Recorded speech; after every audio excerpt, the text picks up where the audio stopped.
I held the manila envelope tightly, my hands shaking. Inside were photos and recordings, proof of months of lies and manipulation. Sunlight streamed through the kitchen window, casting shadows over the evidence that would protect me and my daughter. My name is Elena Martinez, and I was ready to fight. It started small. My mother-in-law, Victoria Sinclair, was a powerful woman, wealthy, well-connected, and convinced she knew best about everything, especially raising a child. My daughter, Sophia, was only 3, smart, curious, and my whole world. But to Victoria, she was just another prize to control.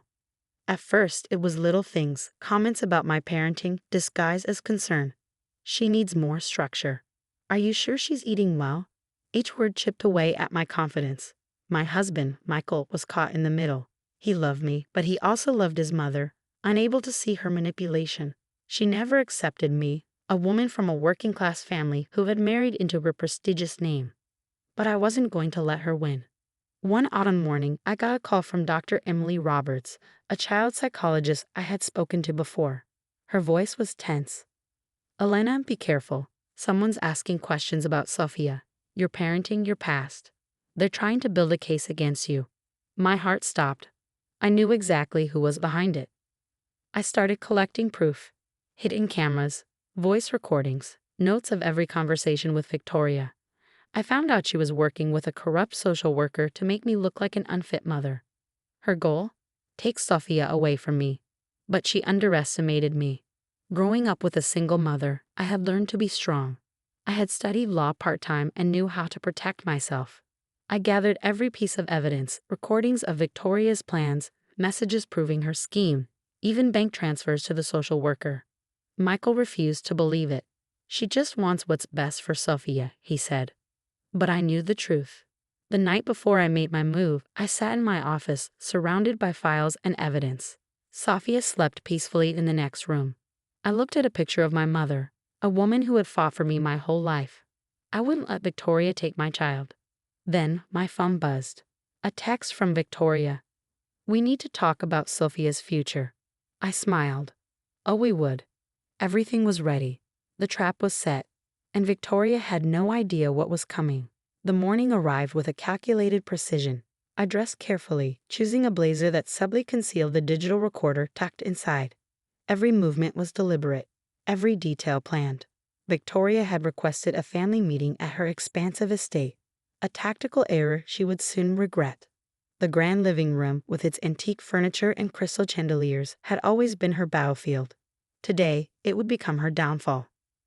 Michael drove, seemingly unaware of the tension brewing beneath the surface.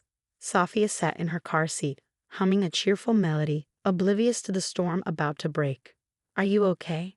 Michael asked, catching my distant gaze. I offered a calm smile. "Everything will be fine." The Sinclair estate loomed before us, a monument to generational wealth and hidden secrets. Victoria stood at the entrance, her perfectly tailored suit a armor of social expectation. "Welcome," she said, her smile never reaching her eyes. The initial pleasantries were a dance of calculated politeness. Victoria's gaze constantly drifted to Sophia, possessive and calculating. I watched her, recording every micro-expression. "I've been concerned about Sophia's development," Victoria began, her tone dripping with manufactured concern. "Perhaps it's time we discuss her future more seriously." Michael shifted uncomfortably. "Mom, what are you talking about?" I remained silent, letting her continue. "Rope her in, let her reveal her hand." Victoria produced a folder, meticulously prepared documents suggesting my inadequacy as a mother, fabricated reports from a social worker, carefully worded medical assessments, financial analysis questioning my capability to provide. "I've consulted with experts," she said, spreading the documents. "I believe Sophia would be better served with more stable guardianship." Michael looked shocked. "Mom, you can't be serious." But I saw the plan now. Complete. Calculated. A surgical attempt to strip me of my daughter. What Victoria didn't know was that every document she just presented was already documented.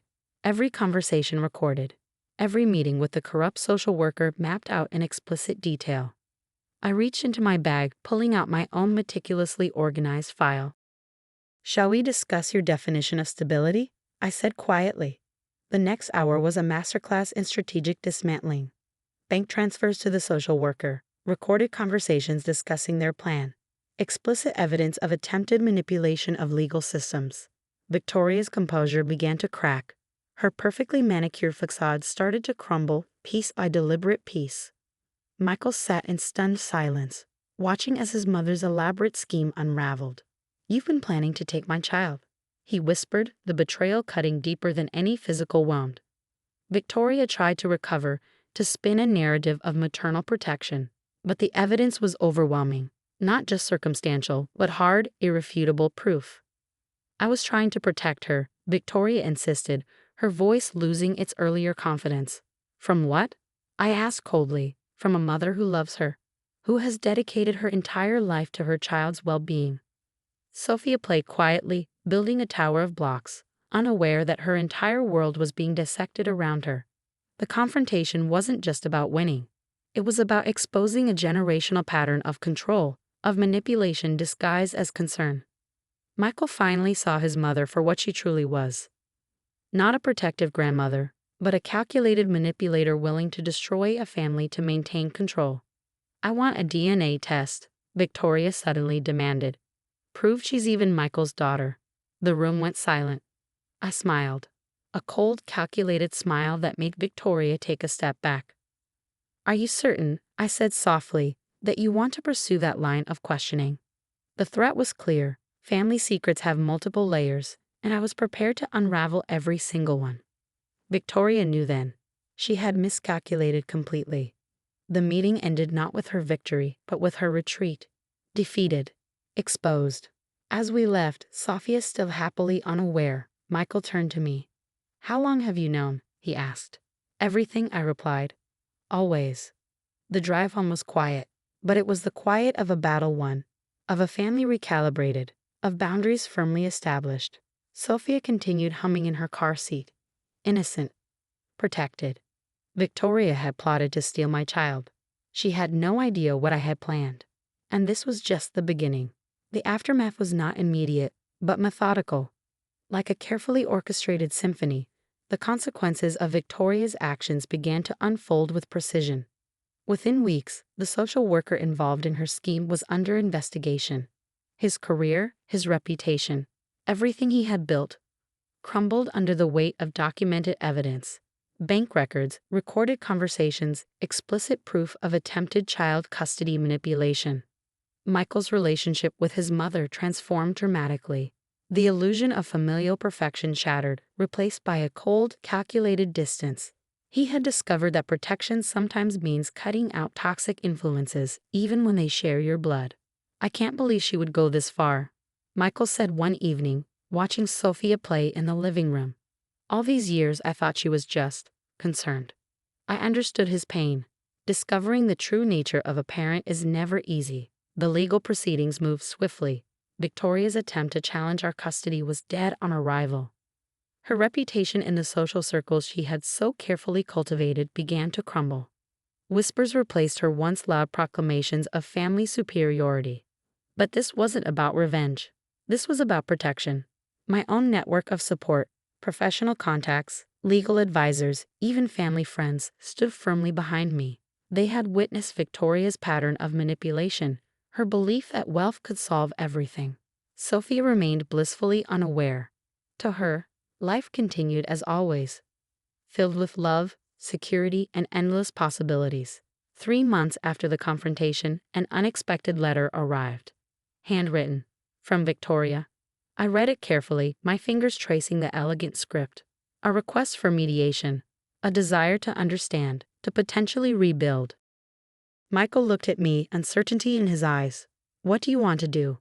I thought about my own mother, about generational healing, about the difference between protection and perpetual conflict.